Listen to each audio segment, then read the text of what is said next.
More than 46,000 migrants and refugees have made the journey to Greece, where they're seeking a safe haven. Greece it's not a country for the refugee people. 33 people, including 5 children. Everyone hears the numbers, everyone hears the suffering that people are going through, but we actually met the people. We had lunch with them.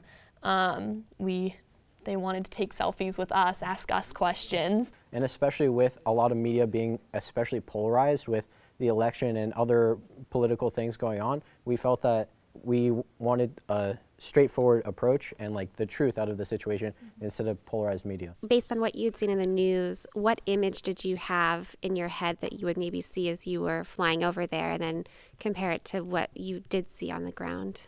Definitely before I'd ever met any refugees or gotten involved in this, I was picturing just people lying around on the ground in horrible conditions, people, coming over and kicking them maybe because of this supposed increasing backlash that was going on, and just really, really horrible conditions and constant flow of people. But when we got there, and really practically every situation I've seen involving migrants is that they're just regular people going about their lives, kids playing around or buying food at the grocery store or, talking with other people, doing projects. It was definitely very different from what I had expected. So one thing you guys dealt with on this trip was whose story was it to tell, and how far would you go into the refugee camps and that kind of thing.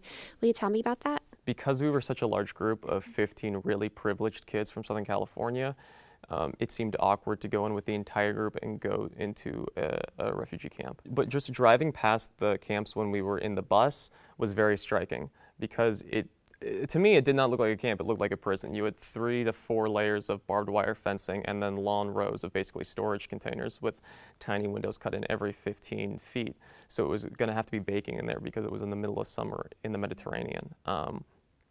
We didn't capture any of that on camera. It wasn't necessarily the purpose of the documentary. But omitting that from any of the documentaries we made leaves a very different image of what's going on than what we conveyed. Yeah, we heard the stories of the bad from people who are now in the better. Not the good, but the better. Yeah, I think going into the field, you have to work with the timing, with your sources, with the angle that you have. So a little bit of it is incumbent on the viewer to make sure that they go in and get that full picture. So what's your advice for news consumers? As many sources, watch, read, listen to as many sources as possible.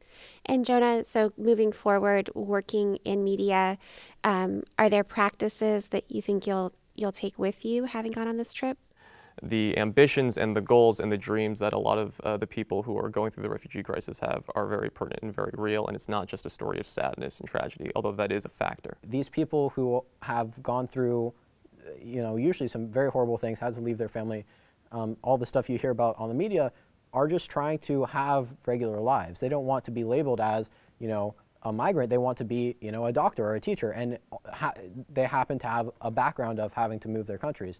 So I think no matter what profession people are going into, just understanding that people have a shared humanity. My own understanding has grown so much to be that I don't know what's happening, really. The more questions that you have just lead to more and more questions rather than answers. And so I think that a lot of times, kind of towards what Elliot was saying, so many people are closed-minded. They think they know the facts. But in reality, if you think you know everything, you probably know half as much as what you really do. And I think that the more open you are to trying to learn more information, the better, because you will never know everything. It's impossible. There's too much to know. Isn't it frustrating? You think as you get older, you'll start to get the answers, and then what you actually get is this understanding that you will never get the answers. There's just a hell of a lot more questions every time. Exactly.